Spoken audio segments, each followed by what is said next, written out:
My son texted me, "Don't come for Christmas. My wife doesn't want to see you." I stopped paying their rent. A month later, he showed up at my door. I'm glad you're here with me. Please like this video and listen to my story till the end and let me know which city you're listening from. That way I can see how far my story has traveled. I used to think family was everything. For 62 years, I'd built my life around that belief. Raised 3 children as a single mother after my husband died. Worked double shifts at the hospital, saved every penny. My youngest son, Derek, was always my gentle one. The boy who brought me wildflowers, who called every Sunday without fail. When he met Jennifer at his corporate job 3 years ago, I was happy for him. A successful marketing executive, polished and articulate. She seemed perfect. The wedding was beautiful. I'd contributed $20,000, nearly wiping out my savings. For my baby boy's special day, I'd told them, watching Jennifer's practiced smile. She'd hugged me, called me Mom, promised we'd always be close. I wanted to believe her. The first crack appeared 6 months after the wedding. Derek's Sunday calls became sporadic, then stopped. When I reached out, Jennifer answered his phone. "He's busy, Mom," she'd say, her voice syrupy. "You understand?" I didn't, but I tried. Young couples needed space, right? Then came the apartment situation. They'd moved to an expensive neighborhood in downtown Seattle, far beyond Derek's salary range. When Derek called asking for help with rent, my stomach dropped. "Just temporarily," he assured me. "Jennifer's promotion is coming through." I should have said no, but how do you refuse your child? That temporary help became permanent. $1,500 a month, every month for 18 months, $27,000. I picked up extra nursing shifts, canceled my own plans. My retirement account shrunk. When I gently asked about the promotion, Derek grew defensive. "Mom, you don't understand the pressure we're under. Jennifer's working so hard." Was she? I'd seen her Instagram. Daily Pilates classes, expensive brunches, designer bags. But I swallowed my questions, kept paying. The second crack. Family gatherings. Jennifer always had excuses. Thanksgiving, she'd booked a spa weekend. Easter, her parents needed them. My birthday? "We're just so overwhelmed, Mom." Derek's voice sounded hollow, rehearsed, like he was reading from a script she'd written. I started noticing other things. How Derek flinched when Jennifer entered rooms. How his clothes looked cheaper while hers got more expensive. How he'd start to tell me something, then stop mid-sentence, glancing toward her. "Are you happy, honey?" I'd asked him once during a rare moment alone. His smile hadn't reached his eyes. "Of course, Mom. Why wouldn't I be?" But I'd raised him. I knew when my son was lying. Then came the Tuesday that changed everything. November 15th, 2 weeks before Thanksgiving.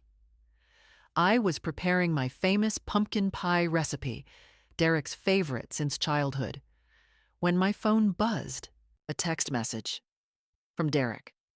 "Don't come for Christmas. Jennifer doesn't want you here." No explanation, no phone call. Just those 8 words that felt like a knife between my ribs. My hands shook as I called him. It rang once before going to voicemail.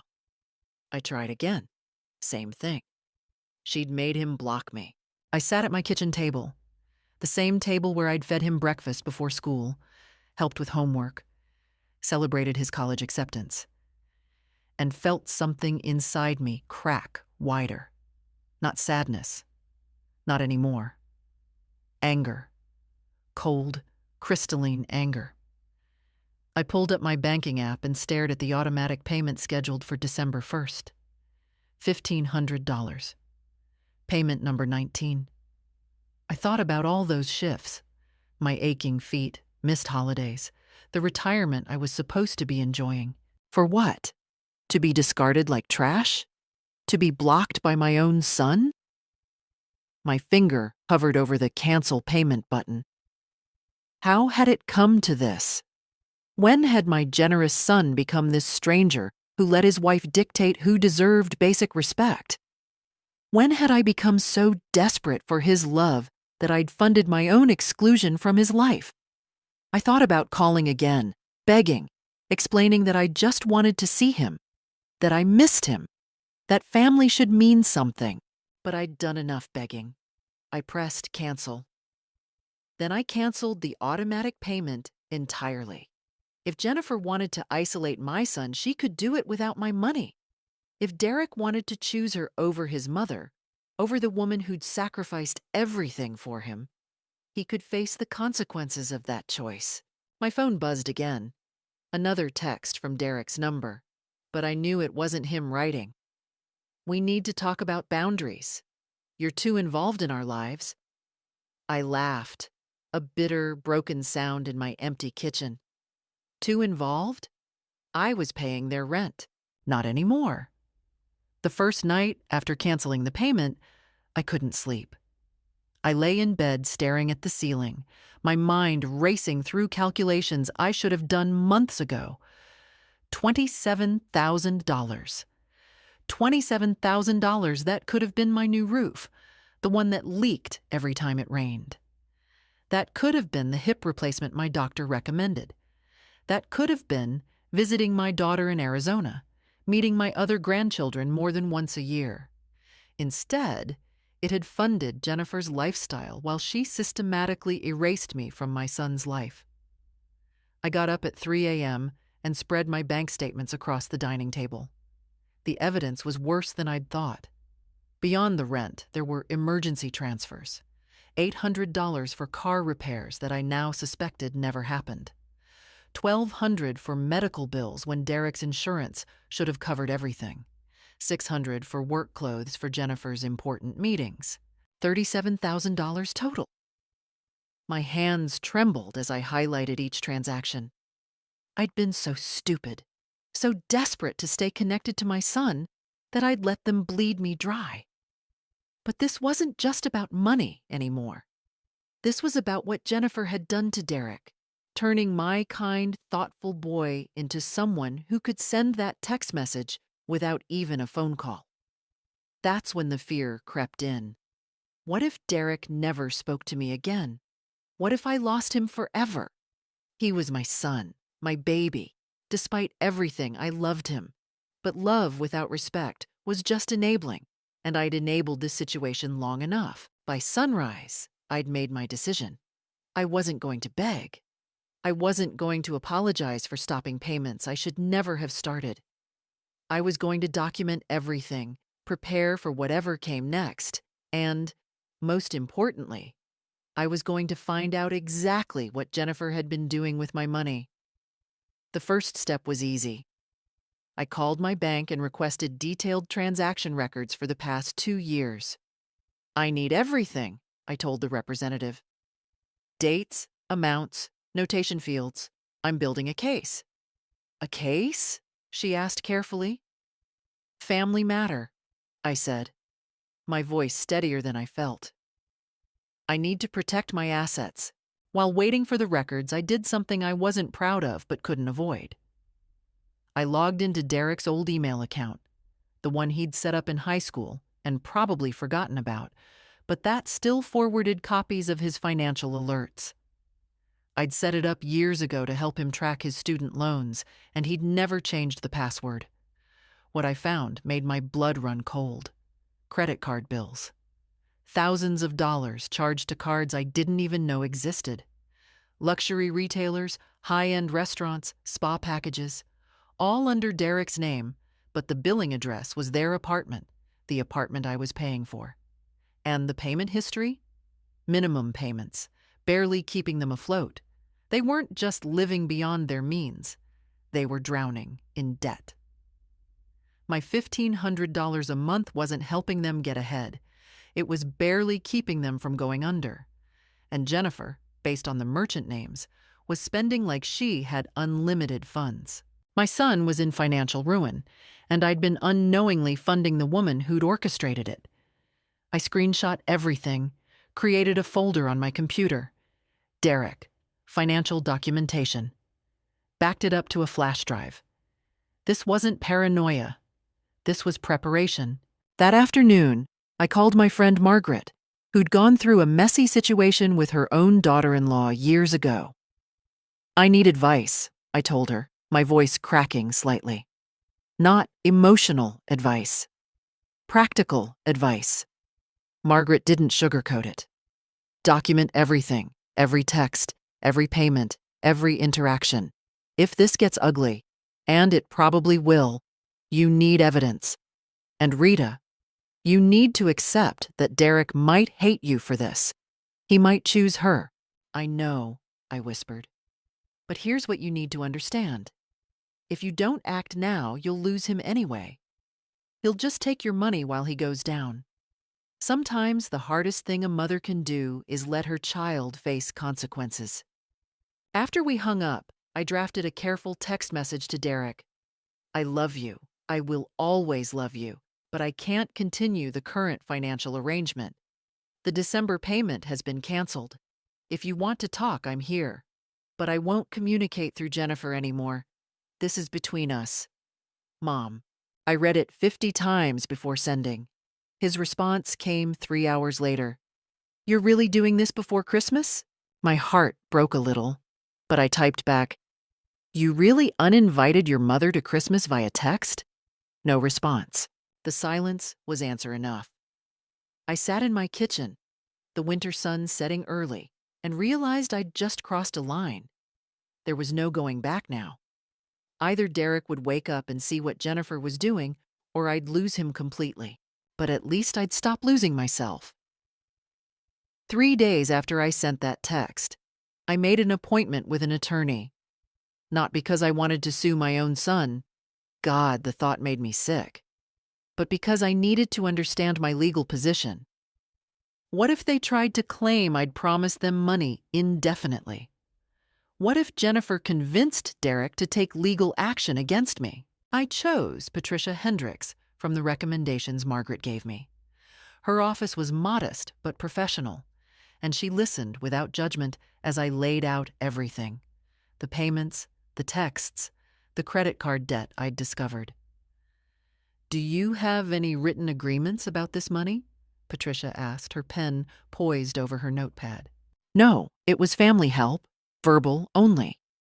Good. That means legally it was a gift. You have no obligation to continue. She leaned forward.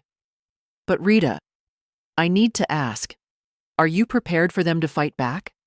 Because they will. People who've been receiving money for this long don't let it go easily. What can they do? Harassment? Manipulation. They might threaten you, spread stories to other family members, try to paint you as the villain.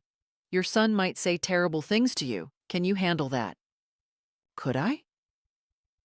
I thought about Derek's little boy face, how he'd held my hand crossing streets, how he'd cried in my arms when his father died. But that boy was gone. The man who'd sent that Christmas text was someone I didn't recognize. I can handle it, I said. What I can't handle is watching this continue. Patricia nodded approvingly. Then here's what we do. First, I'm going to draft a formal letter documenting that all financial support has ended as of December 1st. This protects you legally. Second, I want you to keep recording everything. Texts, calls if you record them with notification, emails. Washington is a two-party consent state, so be careful. Third, do not engage in hostile communication. Stay factual, stay calm. What if they show up at my house? Document it. If they become threatening, call the police. I know that sounds extreme. It doesn't, I interrupted. Not anymore. I paid her retainer from my dwindling savings and left with a folder of documents and a strange sense of relief. I wasn't crazy. I wasn't cruel. I was protecting myself. The letter went out certified mail on December 5th. I tracked it obsessively. Delivered December 7th, signature required, Derek signed for it himself. For 2 days, nothing happened. Then, on December 9th, my phone exploded. 7 missed calls from Derek's number. Then Jennifer's number, one I'd deleted but still recognized. Then Derek again. Text messages flooded in. How could you do this? We're going to lose our apartment. You're destroying our lives. Is this about Christmas? Are you really that petty? I sat on my hands to keep from responding immediately. Patricia had been clear. Don't react emotionally. Let them spiral. But the messages got worse. Jennifer's pregnant. You're going to let your grandchild be homeless? That one hit like a punch. Pregnant? My first thought was joy, then immediate suspicion. It was too convenient, too perfectly timed. I called Patricia. They're claiming she's pregnant. Manipulation tactic. Even if it's true, it doesn't obligate you to financial support. Stay firm. That evening, Derek called from a number I didn't recognize. I answered cautiously. Hello? Mom? His voice was ragged. Please, we need to talk. Can I come over? This was it. The moment I'd been dreading and hoping for. Is Jennifer coming with you? No, just me. Please, Mom. Tomorrow, 2 p.m. Come alone, Derek. I mean it. I will. He hung up before I could say anything else. I spent the entire night preparing. I printed every bank statement, every screenshot of the credit card bills, every text message. I arranged them chronologically in a binder. Evidence. Proof that I wasn't the villain here. But I also made his favorite cookies. Because despite everything, he was still my son. Derek arrived at exactly 2 p.m., looking worse than I'd ever seen him. Dark circles under his eyes, wrinkled clothes, an air of desperation that made my heart ache. He'd lost weight. When had he lost so much weight? Mom, he started, but I raised my hand. Before we talk, I need you to look at something. I placed the binder in front of him. I need you to see what I've seen. Then we can talk. He opened it reluctantly. I watched his face as he flipped through pages. Confusion, then recognition, then horror. He'd reached the credit card statements, the charges Jennifer had been hiding from him. Derek, I said gently, where did you think the money was going? His hands were shaking. She said she was paying down her student loans, that once they were clear, we'd be fine, that your help was just temporary. Look at the merchants, honey. His finger traced down the list. Saks, Nordstrom, $200 hair appointments, restaurants I couldn't pronounce. Oh, God, he whispered. Oh, God, what has she done? Derek sat at my kitchen table for 3 hours that afternoon, his head in his hands, occasionally looking up at the evidence I'd compiled like he couldn't quite believe it was real. I made him coffee, then tea when the coffee went cold. I didn't push him to talk. I just let him process. I need copies of all this, he finally said, his voice hollow. I need to see our actual bank accounts, together, without her there. You have online access? She changed the password 6 months ago. Said she was streamlining our finances. I was so busy at work, He looked at me with devastated eyes. Mom, how did I let this happen? Manipulation is slow, I said gently. It doesn't happen all at once. It's little compromises, little changes, until one day you wake up and don't recognize your own life. He nodded slowly. I need to go to the bank tomorrow. Get new login credentials. She can't know I'm doing this yet. Derek, listen to me carefully.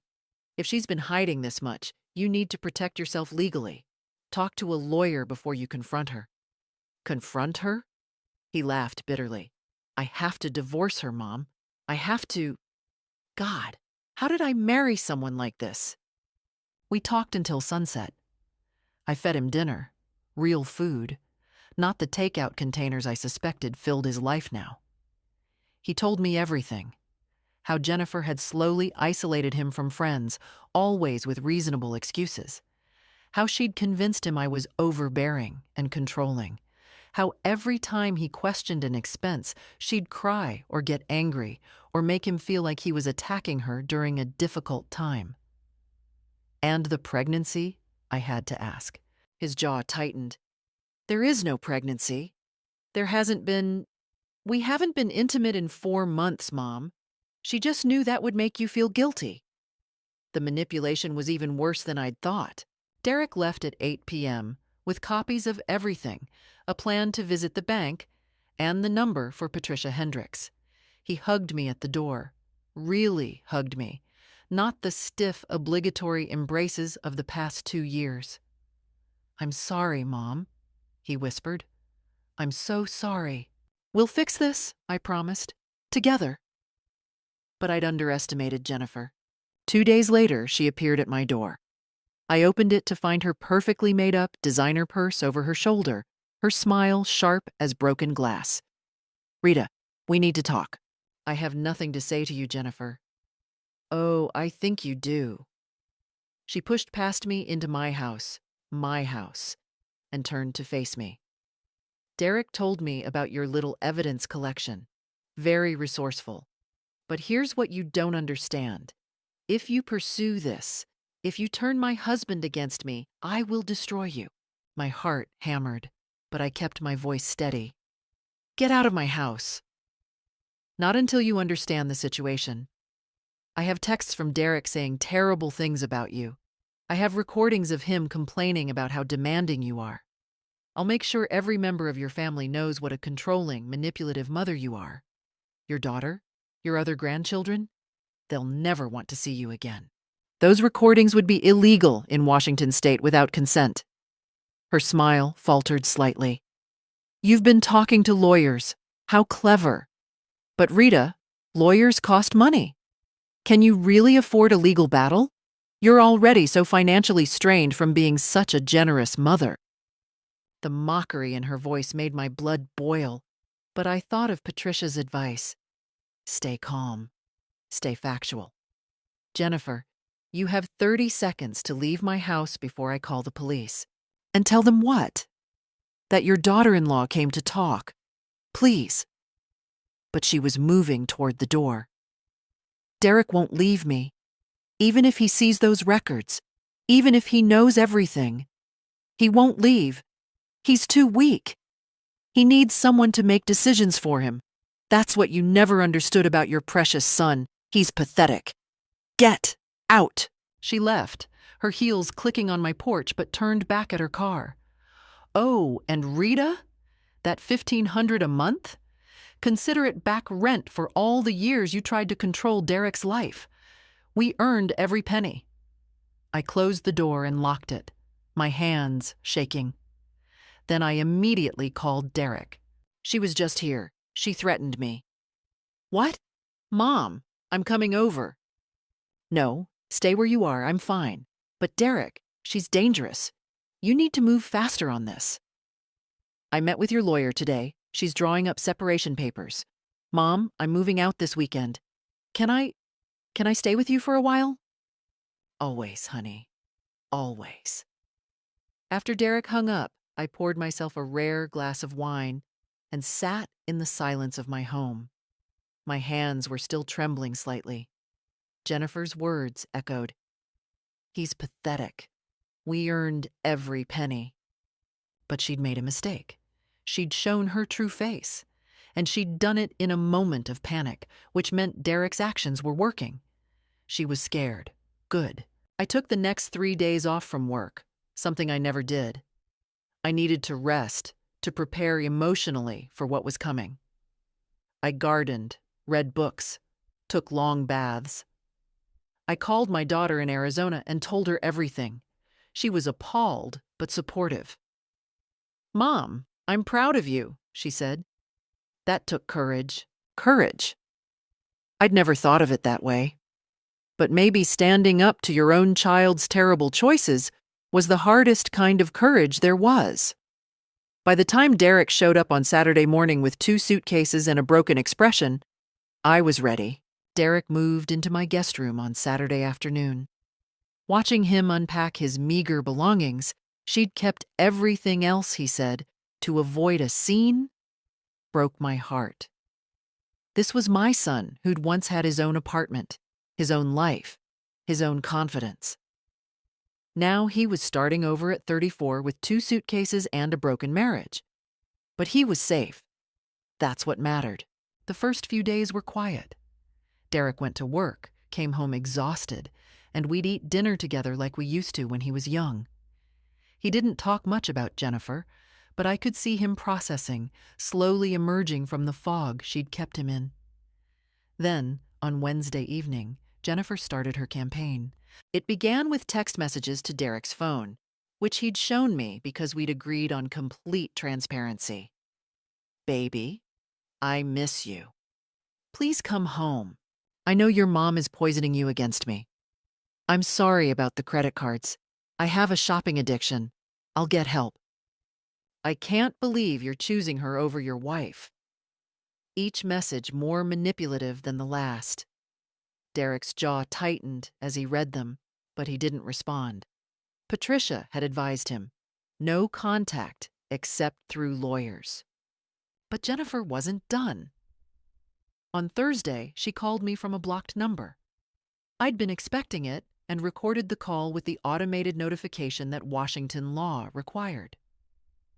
"Rita, this is cruel. He's my husband. And he's my son. He made his choice, Jennifer. Because you manipulated him. You showed him things out of context. Those credit card bills, I can explain all of them. Then explain them to a judge during divorce proceedings." Her voice changed, softened, became almost pleading. "Please. I know we got off on the wrong foot. I know I made mistakes. But I love Derek. I really do. Can't we work this out? All of us like a family?" It was a good performance. If I hadn't seen her venomous face at my door, hadn't heard her call my son pathetic, I might have wavered. "No, Jennifer. Rita, I'm begging you, mother to future mother." A calculated pause. "I know I lied about being pregnant before, but I'm not lying now. I found out yesterday. I'm 6 weeks pregnant. That's Derek's child. You'd really keep a father from his baby?" My blood ran cold, but my voice stayed calm. If that's true, Derek will support his child through proper legal channels and custody arrangements, not by being trapped in an abusive relationship. Abusive? I never touched him. Abuse isn't just physical, Jennifer, and you know it. She hung up. I immediately called Derek at work and told him everything. "She's lying," he said flatly. "I told you, Mom. We haven't. It's not possible. She's desperate. What if she's not lying? What if she's pregnant with someone else's child?" The silence on the line was heavy. "Then I guess we'll find out soon enough." That evening, Jennifer tried a different approach. She showed up at Derek's office building, waiting in the parking garage. He called me from his car, shaken. "She's crying, saying she'll change, that she'll pay you back every penny, that she just wants me to come home for one dinner to talk." "What did you tell her?" "I said to contact my attorney, but Mom, she looked so broken. What if I'm wrong? What if she really will change?" Here was the test. The moment where Jennifer's years of manipulation could still work. Where my son's compassion, the quality I'd raised him to have, could be weaponized against him. "Derek, listen to me. People who genuinely want to change don't ambush you in parking garages. They don't lie about pregnancies. They don't threaten your mother. They respect boundaries and work through proper channels. Jennifer isn't sorry she did these things. She's sorry she got caught. I know you're right. It's just hard." "I know it is, honey, but you're doing the right thing." After that call, I realized Derek needed more support than just me. He needed to know he wasn't alone, that his decision was valid. I reached out to his old friends, the ones Jennifer had slowly phased out over the years. I called Tom, his college roommate, and explained everything. Tom was furious. "We tried to tell him," Tom said, 2 years ago. She threw a fit. and Derek stopped returning our calls. Can I see him? He'd like that, I think. Tom came over that Friday night, bringing their mutual friend, Marcus. The three of them sat in my living room, drinking beer, talking.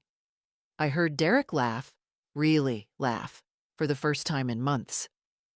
Man, we missed you, Marcus said. We thought we'd lost you. You almost did, Derek admitted quietly. Later that night, after his friends left, Derek hugged me in the kitchen. Thank you, Mom, for not giving up on me, even when I gave up on you. Never, I whispered. I could never. For the first time since this nightmare began, I felt hope. Derek was building a support system. He was seeing clearly. Jennifer's manipulation was losing its power. But I knew this was just the eye of the storm. She wouldn't give up this easily. She'd try again, probably harder. But this time, Derek would be ready. And so would I. Sunday afternoon, 2 weeks after Derek moved in, the doorbell rang while we were making lunch together.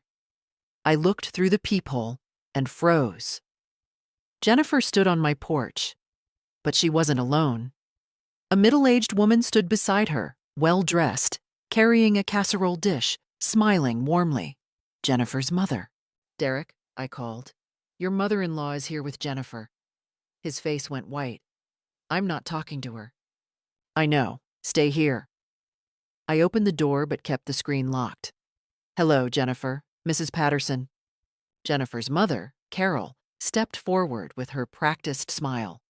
Rita, please. We just want to talk. No drama, no fighting. We're family, aren't we? She lifted the casserole.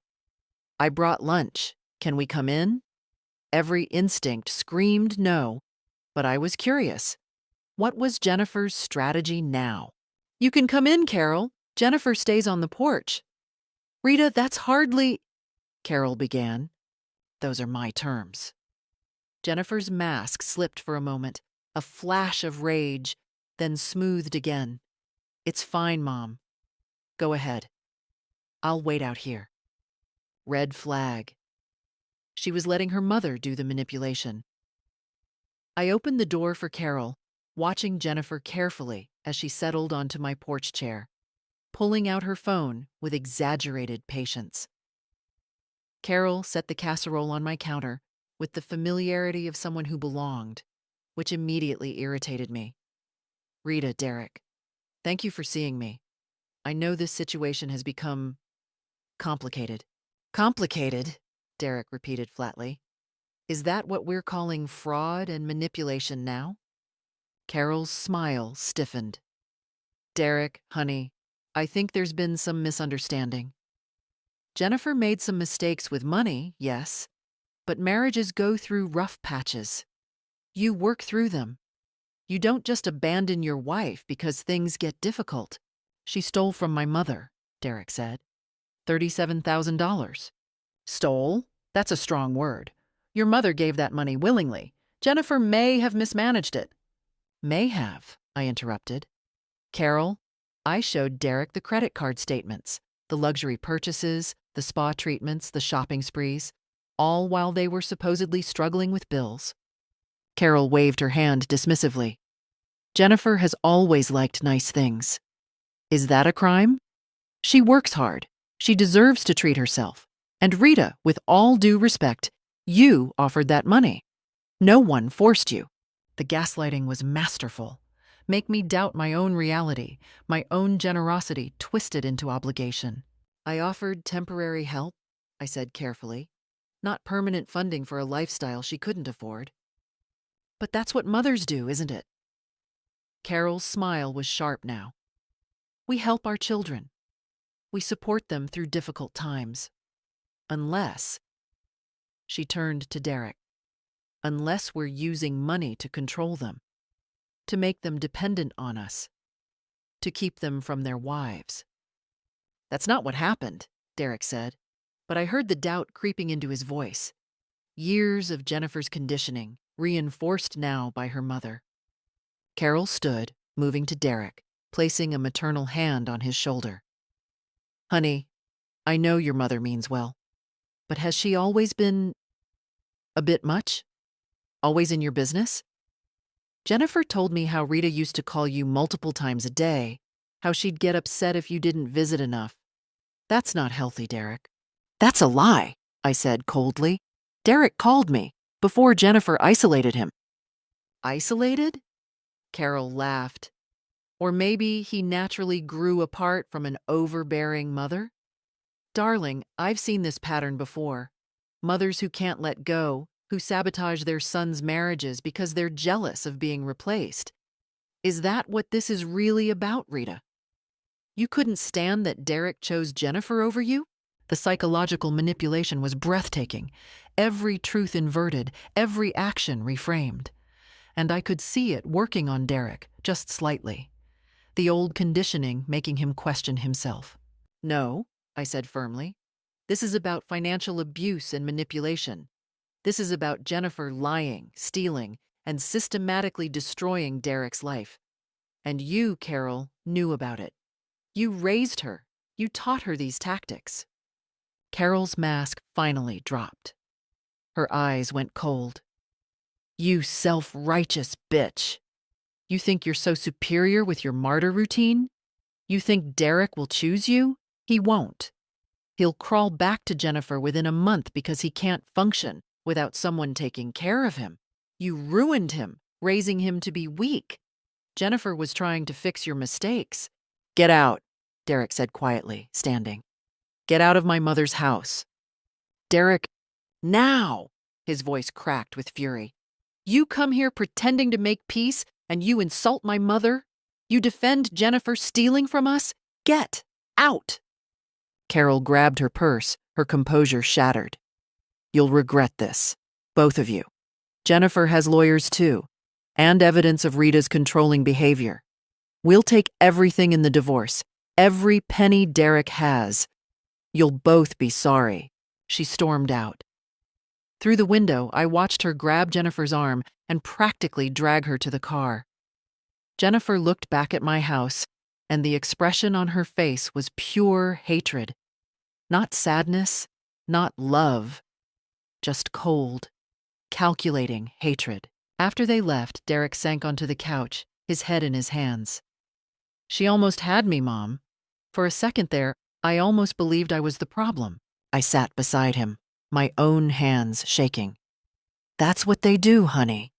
They make you doubt reality. I was scared, he admitted. When Carol started talking, I felt like maybe I was crazy. Maybe I was wrong about everything. That's called gaslighting, and it's terrifying, but you saw through it. He looked at me with exhausted eyes. What if they come back? What if this gets worse? I thought about Carol's threats, Jennifer's face, the legal battles they were promising. Fear rippled through me. But underneath the fear was something stronger, something cold and determined. Let them come, I said. We have truth on our side. And I'm done being afraid of bullies. Derek nodded slowly. Me too, Mom. Me too. But I saw him double-check the door locks that night, and I found myself doing the same. The court date for the preliminary divorce hearing arrived on a gray January morning. Derek's attorney, Patricia, had referred him to a family law specialist named Robert Chen, had warned us that Jennifer would make a scene. She'd filed counterclaims, emotional abuse, financial abandonment, undue influence from me. All lies, but lies that had to be addressed. I wasn't required to attend, but Derek asked me to come. I need you there, Mom. So I sat in the courthouse hallway, watching Jennifer arrive with Carol and a lawyer whose expensive suit screamed money. Jennifer had dressed carefully, modest clothing, minimal makeup, the perfect image of a wounded wife. She didn't look at me. The proceedings were supposed to be routine, division of assets, temporary support arrangements, scheduling. But Robert had prepared a surprise. He'd subpoenaed Jennifer's bank records, her credit card statements, even her employment verification. When we entered the courtroom, Judge Morrison, a stern woman in her 60s, reviewed the files with careful attention. Jennifer's lawyer stood confidently. Your Honor, my client simply wants a fair division of marital assets. Unfortunately, Mr. Garrett has abandoned the marriage under the influence of his mother, who has a documented history of controlling behavior. Mr. Chen? Judge Morrison looked at Derek's attorney. Your response? Robert stood calmly. Your Honor, I have extensive documentation showing Ms. Patterson systematically defrauded both her husband and his mother over an 18-month period. With your permission, I'd like to present evidence. Proceed. What followed was devastating. Robert methodically presented every credit card statement, every luxury purchase, every forged signature on joint account withdrawals that Derek never authorized. He showed the timeline of how Jennifer had changed banking passwords, how she'd intercepted mail, how she'd created a pattern of financial abuse while accepting money from me under false pretenses. Jennifer's face grew progressively paler. Her lawyer kept objecting, but the evidence was overwhelming. Then Robert delivered the killing blow. Your Honor, we also have Ms. Patterson's social media records. Posts showing luxury vacations, designer purchases, expensive restaurants, all time-stamped during periods when she was telling Mrs. Garrett and her husband that they were struggling financially and needed assistance. He projected Instagram images onto the courtroom screen. Jennifer at a 5-star resort. Jennifer with shopping bags from stores that cost more than Derek's monthly salary. Jennifer at a spa with the caption, "Treating myself because I deserve it." All dated within the period she was taking my money. Judge Morrison's expression hardened. Miss Patterson, stand please. Jennifer stood shakily. The confident mask was crumbling. Her hands trembled. Did you or did you not receive approximately $37,000 from your mother-in-law during your marriage? It was a gift, Your Honor, family support. And did you or did you not represent to both your husband and your mother-in-law that this money was needed for essential expenses? We did need it. For rent, Miss Patterson? Or for the $700 handbag you posted about in March? The weekend in wine country in April? The Botox treatments documented in your credit card statements? Jennifer's lawyer jumped up. Your Honor, my client's spending habits are not.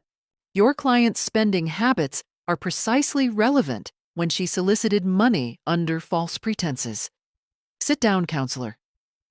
Judge Morrison turned back to Jennifer. Ms. Patterson, I've seen many cases in my career. This is one of the clearest examples of financial manipulation I've encountered. You systematically lied to your husband about your employment status. Yes, we verified that the promotion you claimed was pending never existed.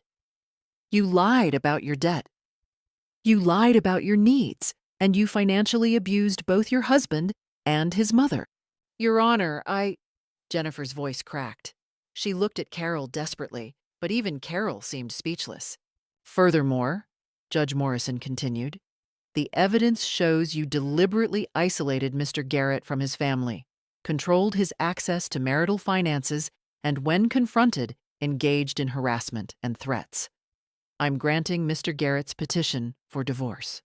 I'm also ordering you to pay back half of the money taken from Mrs. Garrett. That's $18,500, as it was obtained fraudulently. You have 90 days. Jennifer's face went white. I don't have that kind of money. Then I suggest you sell the designer items purchased with it. Additionally, I'm granting Mr. Garrett full access to all marital accounts and awarding him 70% of marital assets due to your fraudulent dissipation of marital funds. This isn't fair!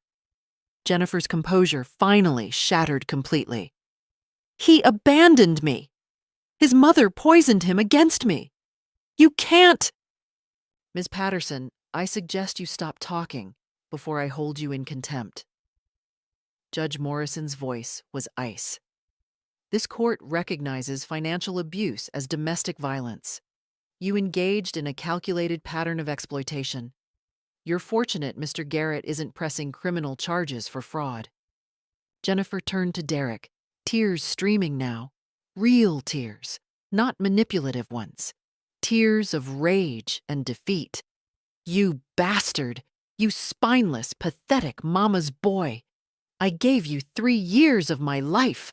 3 years of lying, Derek said quietly. His voice didn't shake. 3 years of manipulation. 3 years of stealing from my mother while telling me she was controlling. I'm done, Jennifer. You'll never do better than me, she screamed. No one will want you. You're nothing without me. Bailiff, Judge Morrison said calmly, please escort Ms. Patterson from the courtroom. As Jennifer was led out, still screaming threats, I watched Carol follow her daughter with a face full of shame. At the door, Carol looked back at me once. No words, just a look that said she knew. She'd known all along what her daughter was. In the hallway afterward, Derek collapsed against the wall, tears finally coming. It's over. It's really over. It's over, I confirmed, holding my son. You're free. Robert shook my hand. Mrs. Garrett, in 30 years of practice, I've never seen someone document a case so thoroughly. You saved your son. I just loved him enough to fight, I said simply. Through the courthouse windows, I could see Jennifer and Carol getting into their car. Jennifer was on her phone, probably calling someone, already spinning a new narrative, finding new victims. But Derek was safe. That's all that mattered. We walked out of that courthouse into the winter sun, and for the first time in 2 years, I felt my son stand up straight. The weight was gone. The fog was lifted. He was himself again. The 90 days Jennifer had to pay restitution came and went. No payment arrived, no contact, no explanation. Her lawyer stopped returning calls. On day 91, Robert Chen filed a motion for contempt of court. She's probably hoping we'll just let it go, Robert explained during our meeting in his office. Derek and I sat across from him, reviewing the next steps. That we'll decide $18,000 isn't worth pursuing, but I recommend we don't let this drop. Absolutely not, Derek said firmly. The transformation in my son over the past 2 months was remarkable. He'd gained back the weight he'd lost, started seeing a therapist, reconnected with old friends. The broken man who'd moved into my guest room was gone. She needs to face real consequences. The court agreed. Judge Morrison issued a bench warrant, and Jennifer was arrested for contempt. She spent one night in jail before Carol bailed her out. But the damage was done. Jennifer's carefully constructed image had shattered. Then the information started coming out through the legal discovery process. Jennifer had quit her job 8 months into the marriage, something she'd hidden from Derek completely. She'd been living entirely off his salary and my money. Her busy work schedule had been an elaborate fiction of fake emails and staged calls. But it got worse. Robert's investigator discovered Jennifer had done this before. A previous boyfriend in California had filed a restraining order against her for financial harassment. Another ex had taken her to small claims court over money she'd borrowed and never repaid.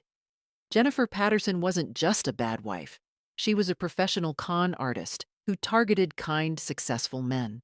Derek, Robert said carefully, there's something else. Jennifer's social media activity. After the court hearing, she started posting publicly about you. Defamatory statements, accusations of abuse. We can add this to the case. Derek read the posts with a clenched jaw. Jennifer had created a whole narrative online, painting herself as the victim of an abusive husband and his controlling mother. She'd posted pictures of herself crying, written long captions about narcissistic abuse and escaping toxicity. Her followers, people who didn't know the truth, were rallying around her, sending messages of support. She's trying to destroy my reputation, Derek said quietly. Yes, but she's also hanging herself. Every post is documented evidence of harassment, and several people have reached out, people who know the truth. They're willing to testify. One of those people was Tom, Derek's college roommate. She tried this with me too, man, Tom told us over dinner one evening. 3 years ago, before you married her, she cornered me at that party, asked me to invest in her business idea. Wanted $15,000. When I said no, she told Derek I'd made a pass at her, remember?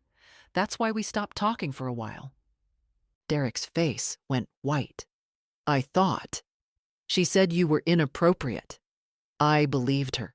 I know, that's what she does. She isolates her targets, turns them against anyone who might warn them. More stories emerged. Jennifer had borrowed money from Derek's colleagues, never repaying it. She'd returned expensive items she'd made Derek buy, pocketing the cash. She'd even tried to access my personal bank account.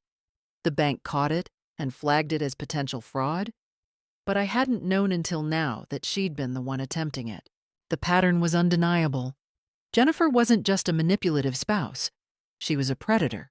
The final court date for the divorce settlement came in March. Jennifer arrived looking defiant, but I could see the cracks. Her designer clothes were gone, replaced with cheaper versions. Carol wasn't with her this time.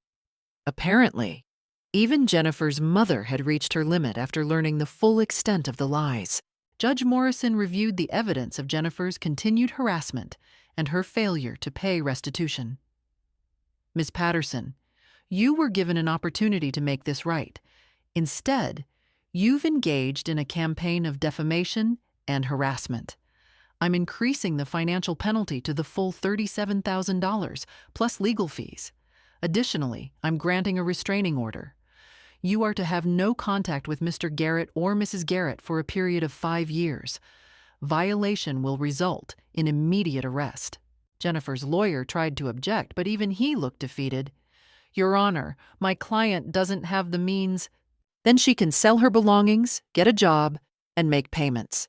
The court will garnish her wages if necessary. She created this debt through fraud. She will pay it back. The gavel came down, final, absolute.